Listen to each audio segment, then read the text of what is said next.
നമുക്ക് പാർട്ട് 1ലേക്ക് തന്നെ കിടക്കാം. ആദ്യം പാർട്ട് 1ൽ നമുക്ക് 25 വയസ്സുള്ള ഒരു പ്രവാസി എടുക്കാം.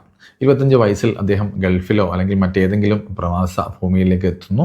അതിനുശേഷം എന്തൊക്കെയാണ് സാധാരണഗതിയിൽ നമ്മൾ ചെയ്യാറുള്ളത് എന്ന് നമുക്ക് പരിശോധിക്കാം. 25 വയസ്സിലെത്തി ഒരു 60,000 റുപ്പീസൊക്കെ വരുമാനം ഉണ്ടെന്നിരിക്കട്ടെ. അതായത് ഒരു ആവറേജ്, ഒരു ശരാശരി പ്രവാസിയാണ്. ഇനിയിപ്പോൾ ആദ്യം ചെയ്യുന്ന എന്തായിരിക്കും, അദ്ദേഹം മിക്ക ആളുകളും ചെയ്യുന്നത് എന്തായാലും ഒന്ന് ഗൾഫിലെത്തി കുഴപ്പമില്ലാത്ത സാലറിയൊക്കെ ആയി എന്തെങ്കിലും കടമൊക്കെ ഉണ്ടെങ്കിൽ അതൊക്കെ ഒന്ന് ഒരു വർഷം കൊണ്ടൊക്കെ തീർക്കാൻ പരമാവധി ശ്രമിക്കും. അതിനുശേഷം വീട്ടിൽ നിന്നുള്ള നിർബന്ധപ്രകാരമായിരിക്കും മിക്കവാറും എല്ലാവരും ചെയ്യുക, വീട് വെക്കുക എന്നുള്ളതായിരിക്കും. ഏത് ടൈപ്പ് വീട് വേണമെന്ന് ചോദിക്കുന്നു. വീട് നല്ല വീടായിരിക്കണം. ബെഡ്റൂം ഒന്ന് പോരല്ലേ, രണ്ടു തന്നെ ആയിക്കോട്ടെ.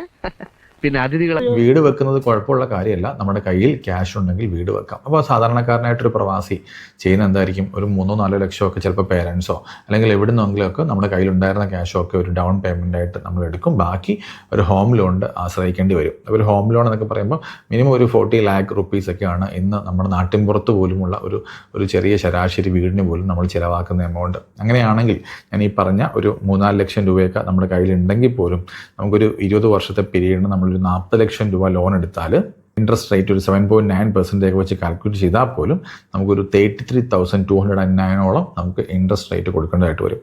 ഇനിയിപ്പോൾ 25 ഇയർ ആണ് നമ്മുടെ ലോൺ പീരീഡ് എങ്കിൽ നമുക്കൊരു 30,608 എങ്കിലും ഏറ്റവും കുറഞ്ഞത് ലോൺ എമൗണ്ട് ആയിട്ട് അടയ്ക്കേണ്ടി വരുന്നു. അതായത് 60,000 രൂപ വരുമാനമുള്ള 60,000 മൈനസ് 30,000 എന്ന് പറയുമ്പോൾ ഓൾമോസ്റ്റ് 25 വർഷത്തേക്ക്, അതായത് അദ്ദേഹത്തിൻ്റെ 50ാമത്തെ വയസ്സ് വരെ അദ്ദേഹം ലോൺ അടച്ചാൽ പോലും ഒരു മാസം 30,000 രൂപ അദ്ദേഹം മാറ്റിവെക്കണം. ഇപ്പോൾ നിൽക്കുന്ന സ്ഥലത്ത് അദ്ദേഹം പ്രവാസിയാണ്. അപ്പോൾ അവിടെ അദ്ദേഹത്തിന് ചിലവുകളുണ്ടാവും. അത് ഏറ്റവും കുറഞ്ഞ ഒരു 15,000 റുപ്പീസിലൊക്കെ എത്തും ഇന്നത്തെ കാലത്ത് നോക്കുമ്പോൾ. പിന്നീടുള്ള ഒരു 15,000 റുപ്പീസാണ് അദ്ദേഹത്തിൻ്റെ ബാലൻസ്. അതായത് നാട്ടിൽ പേരൻസ് ഉണ്ടാവും, ചിലപ്പോൾ ബ്രദറും സിസ്റ്ററും ഒക്കെ ഉണ്ടാവാം.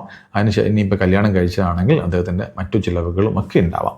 അപ്പോൾ ഇനിയുള്ള ഈ വലിയ കാലഘട്ടത്തിൽ അദ്ദേഹം ഈ 15,000 റുപ്പീസ് വെച്ചിട്ട് അദ്ദേഹത്തിനെ ഡിപ്പെൻഡ് ചെയ്തുകൊണ്ടിരിക്കുന്നവരെ നോക്കുക എന്ന് പറയുന്നത് ഒരിക്കലും നടക്കാത്ത കാര്യമാണ്. അപ്പോഴാണ് പലപ്പോഴും നമ്മൾ കടം വാങ്ങേണ്ടി വരുന്നതും അല്ലെങ്കിൽ ലോൺ എടുക്കേണ്ടി വരുന്നതും ഒക്കെ ഇങ്ങനെയുള്ള സമയത്താണ്. അതായത് നമ്മുടെ വരുമാനം എത്രയാണെന്നോ ഫ്യൂച്ചറിനെ പറ്റി ഒന്നും ചിന്തിക്കാതെ എനിക്കിപ്പോൾ ഇത്ര കിട്ടുന്നുണ്ട്, എന്നാൽ പിന്നെ ലോൺ എടുത്തേക്കാം, വീട് വെച്ചേക്കാം. വീട് വെച്ച് കഴിയുമ്പോൾ നാട്ടുകാരൊക്കെ എൻ്റെ വീട് കാണും, ബന്ധുക്കൾ വീട് കാണും. അപ്പോൾ അവരൊക്കെ വിചാരിക്കും ഞാൻ സെറ്റിലായി, എൻ്റെ കയ്യിൽ ക്യാഷ് ഉണ്ട് എന്ന്.